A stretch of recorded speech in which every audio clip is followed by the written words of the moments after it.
There is a quiet kind of strength in saying no. It is not loud. It is not dramatic. It does not come with fireworks or ultimatums. It comes in the form of a pause, a line drawn, a truth honored. When in love, especially in love, those boundaries are not walls that keep people out. They are thresholds that invite only the right ones in. Because the truth is, not everyone who wants you will respect you. Not everyone who claims to love you will protect what matters to your soul. Boundaries in a love bond are how you filter attention from affection and desire from devotion. They help you stop mistaking persistence for depth. And most importantly, they remind you that not every connection deserves access to the most tender parts of who you are. Without boundaries, we confuse proximity with intimacy, and that confusion can keep us trapped in cycles that wear us down.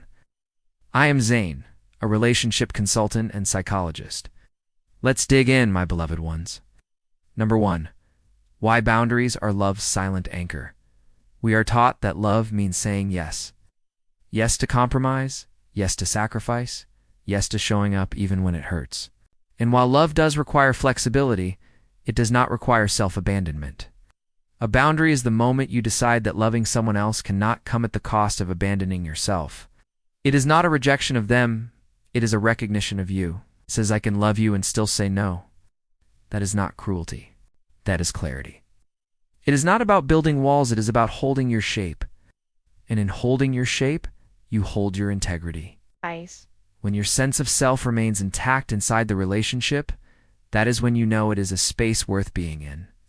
Because love that consumes you should not be the goal. Love that holds you without erasing you is. Number 2, saying no without guilt. So many people struggle with guilt when they say no, especially if they have been conditioned to people please, to keep the peace, to fear conflict. But boundaries are not conflict, they are care. They let both people in the relationship know what is sacred, what is off limits, and what cannot be negotiated. Saying no to late-night texts, to breadcrumb affection, to being someone's emotional crutch without reciprocity, these are not harsh moves.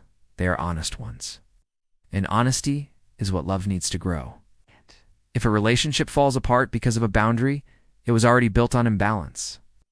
Real love does not resent boundaries. It respects them. And with every no that is spoken clearly and calmly, we rewrite the story we were told, that being loved means being endlessly accommodating. It does not. Being loved means being able to say, this does not work for me, and still be held with care. Number 3, how boundaries rebuild self-worth. Every boundary you set is a mirror. It reflects what you believe you deserve. If your lines are soft and shifting, it often means your self-worth is still healing, and that is okay. But as you begin to say no more often, no to chaos, no to confusion, no to relationships that leave you second-guessing you, start to send a different message to yourself. You start to trust your own instincts. Start to realize that being alone is never as lonely as being unseen in someone else's arms. Boundaries are how you reclaim your voice in relationships where it has been silenced. And over time, each no becomes a thread in the fabric of a stronger self. Each no becomes an affirmation. I know what I need, and I am no longer afraid to protect it. And in protecting it, I begin to heal. Number 4, boundaries do not push away love, they refine it. A healthy boundary does not end connection. It tests it. And the right person will not be intimidated by your limits. They will lean in with more care, not less. They will listen when you say this hurts. They will not try to convince you that your needs are too much. Love that lasts is not afraid of boundaries. It is shaped by them, because boundaries are not barriers. They are bridges. Bridges that carry us from codependence to conscious partnership. And conscious love does not dissolve in the face of a firm no itodance. Because it knows that love without freedom is not love, it is possession. It understands that staying close to someone's heart should not require stepping away from your own.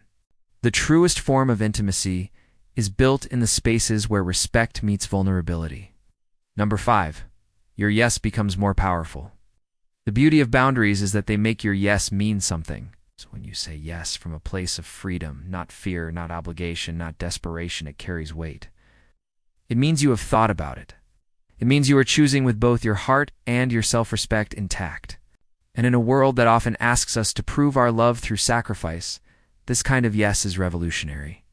It says, I am not giving you all of me. I'm inviting you to meet me where I already am. That invitation, rooted in self-awareness, is how healthy love begins. Because when your no is respected, your yes becomes a gift, not a survival strategy. And that gift builds a foundation, not of control, but of mutual freedom, where both people thrive. Number 6. Boundaries are a love language. Boundaries are not the opposite of love. They are love in another dialect. They say, I value this connection enough to be honest about what I need. They say, I trust you to hear me, not punish me. And they say, I love myself enough to walk away if that honesty is met with harm. That is not rejection. That is wisdom. And the relationships that survive those truths are the ones worth keeping. Boundaries say, I am willing to be real, even if it costs me connection. And that, in itself, is the most intimate act. Because the deepest love does not begin in giving everything away, begins in knowing what you are no longer willing to give up. Have you struggled with setting boundaries in love? What helped you begin? Let me know in the comments. In the next episode on STR TV, we will talk about the chemistry of connection, understanding the science of romantic attraction. Until then, remember, your no is not a rejection. 'Tis an act of self-respect. Subscribe to STR TV and stay close to what honors your peace.